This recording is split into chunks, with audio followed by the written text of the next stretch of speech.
लोग कहते हैं कि करबला में हजरत इमाम हुसैन की मदद के लिए कोई नहीं आया, लेकिन सच तो ये है कि उस दिन जमीन और आसमान की हर ताकत उनकी एक आवाज पर लड़ने के लिए तैयार थी।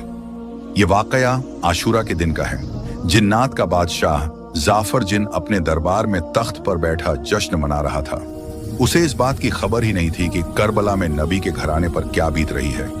तभी अचानक उसके तख्त के नीचे से दो जिन रोते हुए और मातम करते हुए गुजरे।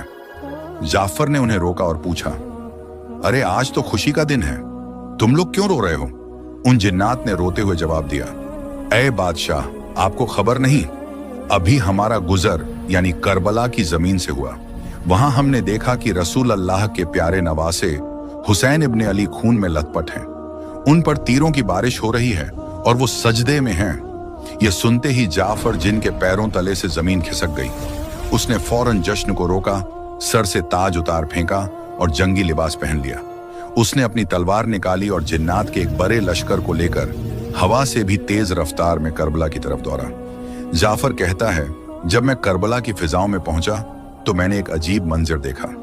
वहां सिर्फ यजीदी फौज नहीं थी, बल्कि आसमान से लेकर जमीन तक फरिश्ते, अंबिया और जिन्नात की कतारें खड़ी थीं।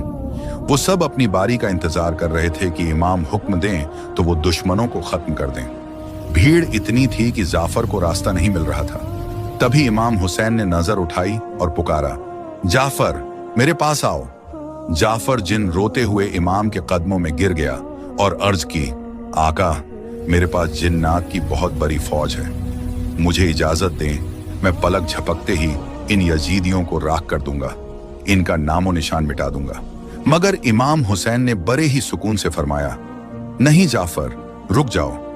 अगर मैं चाहूं तो एक इशारे में दुनिया पलट दूं, लेकिन मैं अपने नाना के दीन को बचाने के लिए और अपने रब की रजा के लिए यह सब्र कर रहा हूं। मुझे अपने अल्लाह की मर्जी प्यारी है। तो दोस्तों, याद रखना, करबला में इमाम हुसैन बेबस नहीं थे। कायनात की हर ताकत उनके हाथ में थी, लेकिन उन्होंने तलवार नहीं उठाई ताकि इस्लाम जिंदा रहे।